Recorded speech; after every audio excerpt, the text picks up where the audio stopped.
მონაწილეობა თავიდან არ იყო გათვალისწინებული. არისო და ინფორმაცია რაღაც სხვა შეხვედრა, თუმცა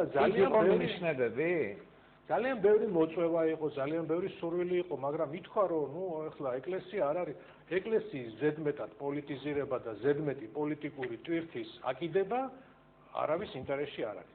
სხვათა შორის, აი კიდე მინდა ძალიან გავაფრთხილო ყურადღება ჩვენი მაყურებლების, რომ ვიღაცეების სურვილია, რომ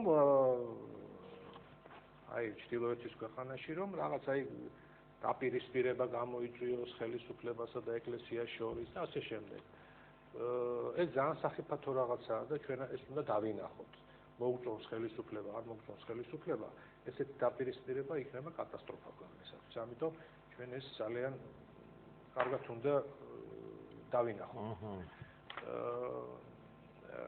ეხლა რაც შეეხება აი ამ სათვისტომოს შეკრებას, იცით რა თავარი ის არის, რომ ეს ჩვენი თანამემამულეები იქ არიან ძალიან ცუდ დღეში. შეშინებულები არიან, დათრგუნულები არიან, რაღაც ასე ვთქვათ, აი ვერ გადაუწყვეტიათ როგორ დაიცვან თავის თავი. ნახევარზე მეტი თუ მეტი არა არალეგალები არიან და პასპორტები არიან. ამიტომ ვთქვათ, აი ეხლა ეს სათვისტომოს შეკრება თავისთავად ამაში ცუდი კი არაფერი არ არის, მაგრამ როდესაც ხდება ამის ზედმეტი პოლიტიზირება, ეჭვებს იწვევს რა თქმა უნდა ეს და როდესაც შეიძლება სულ არა აქვს იმ ხალხს მისურვილი რომ რაღაცა ეს გადაიქცეს რაღაც პოლიტიკური ბრძოლის ველად, მაგრამ როდესაც ამაში ერთვებიან უკვე პოლიტიკოსები გვერდიდან, ასე რაღაც გავლენას რა თქმა უნდა ეს ხოვებს და იწვევს გაღიზიანებას ბუნებრივია აი ამ პოლიტიკურ ბრძოლაში ჩართული ხალხისა, ეს მესმის აბსოლუტურად. ამიტომ ფრთხილად უნდა იყვნენ ჩვენი კოლეგებიც მოსკოვში, რომ არ გამოიყენონ ისინი რაღაცა აი ამ პოლიტიკურ კოლიზიებში და ეხლა ეკლესიის ის არ არის ვიმეორე ფუნქცია, რომ იქ რაღაც პოლიტიკურ დემარშებში მონაწილეობა. კარგი, დიდი ბატონო, აზურად დიდი ხანია მაყურებელი გვებოდება, მენანებოდა რომ განაჩერებინეთ. გისმენთ, დიახ, ეთერში ხართ? გისმენთ ბატონო. ალო, გამარჯობათ. მოგესალმებით. ბატონო დავით, ბატონო ზურაბ, მოგესალმებათ, ჰენრი კუპრაშვილი. გამარჯობათ ბატონო ჰენრი, მოგესალმებით. ბატონო ზურაბ, ჩვენ უნივერსიტეტში აი კომისიაში ვიყავით, ხო? დიახ, როგორ არა? და მაშინ ვიკამათეთ. და ჩვენ მაშინ ჩვენ პოზიციაზე დავრჩით. დიახ. მაგრამ დღეს მე აი ახთოვანებული გისმენთ. უსმენ პოლიტოლოგს, აი როგორც ბატონმა დავითმა აღნიშნა, თქვენ ხართ პოლიტიკის მეცნიერებათა დოქტორი, პროფესიონალი და ნამდვილი ექსპერტი. იშვიათად ამავდროულად დიპლომატსაც გისმენთ. შეიძლება ბევრს არც მოეწონოს თქვენი ის, იმიტომ რომ აი თვითმარქვია პოლიტოლოგებმა წალეკეს ტელეეთერი და ამიტომ შეჩეულები არიან იმათ თქვათ ინტერპრეტირებას ამ პოლიტიკის, ამ ურთულესი პროცესების ინტერპრეტირებას და მე მინდა მადლობა უთხრა ბატონ დავითს რომ მოგიწვიათ და აი ესეთ კვალიფიციური ნამდვილად აი საუბარი მოვისმინეთ. დიდი მადლობა. ეხლა იცით რა, მე ერთი რაღაც მინდა დავუმატო რომ ეხლა ურთიერთობები რაღაც ადამიანურ დონეზე, რაღაც რუს კოლეგებთან, მეგობრებთან ყველა ნორმალურია ეხლა ეს არაფერი ამაში განსაკუთრებული არ არის და რომ ჩავედით იქ ბევრი ხალხი მოდიოდა, ბევრს ესმის, იცით? ერთ რაღაცას გეტყვით არის ძალიან საინტერესო. ოქტომბერში ჩავედით ჩვენ პირველი ვიზიტი იყო ოქტომბერში. იქ იგრძნობოდა ძალიან დიდი ეიფორია. ჟურნალისტები რომ მოდიოდნენ, აი კითხვები ესეთი იყო, რომ რა სიტყვით თქვენ აი რა განცდები გაქვთ სამხედრო დამარცხების შემდეგ ომში.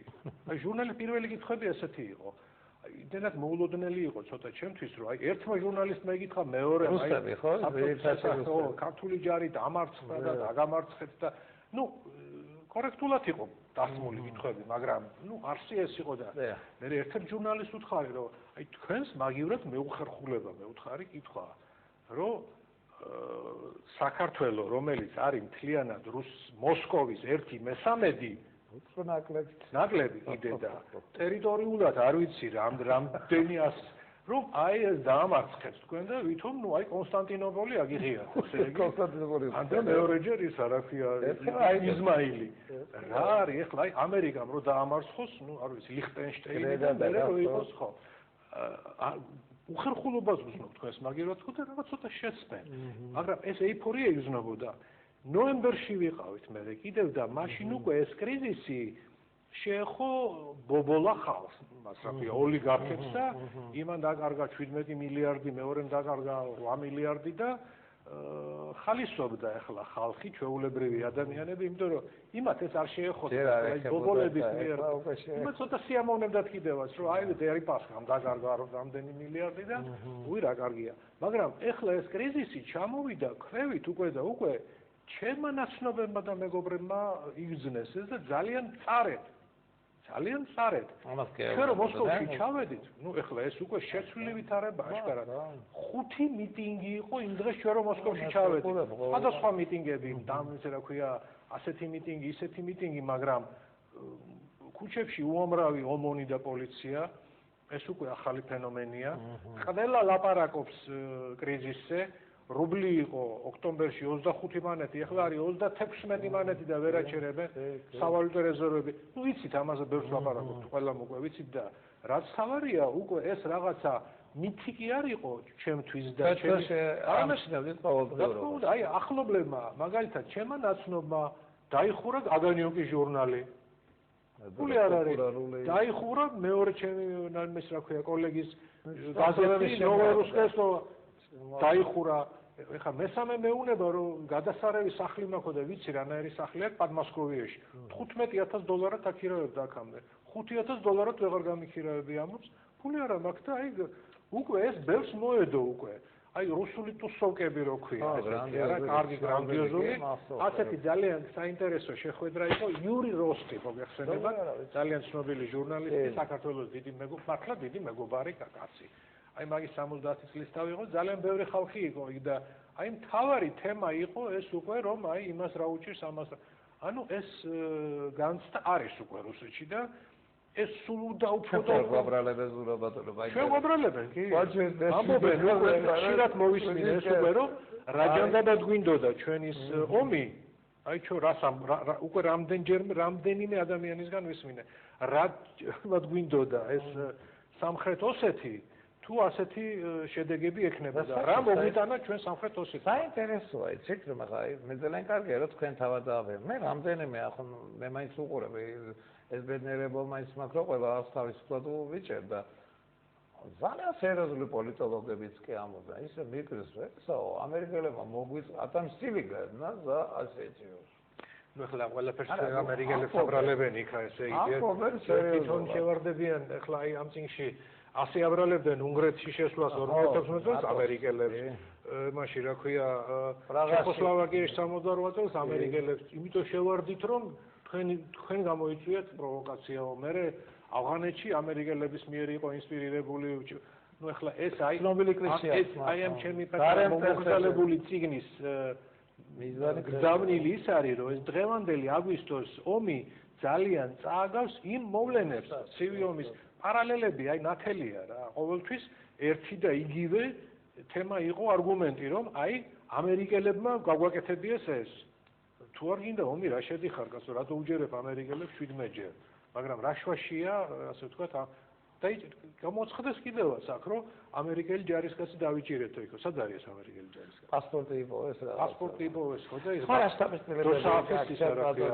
დოსააფის კნიში ხო ნიშანის ესეც პასპორტი აი მაინც მე მგონი 2 დღის წინ ჩამოხვედით 3 დღის წინ აი რაიმე ისეთი აი ეიფორიული რაც იყო დავუშვათ ასა რამდენიმე წლის რაც იყო აი ეხლა იგრძნობა რა აი მე გარღვევის კავშირი იცით რა არის რატო გაკითხებით იცით მე ინტერნეტში ვნახე დუგინი ამბობს და უზარმაზარი შეცდომა დაუშვით რომ შევედი დუგინი მათ იდეოლოგია ევრაზიული კანტონის დირექტორი ვიღაცები შეხვდნენ აი ბევრი პოლიტოლოგი რუსი წერს რომ დიდი შეცდომა იყო საქართველოს შეჭრა. ნუ ეხლა დიდი მიღებები იყო, მე სპეციალურად არავინ არ მიძებნია იქა, მიღებები და ბევრი ხალხი იყო ძალიან. ერთი პრეზიდენტმა მოაწყო დელეგაციებისთვის მიღება,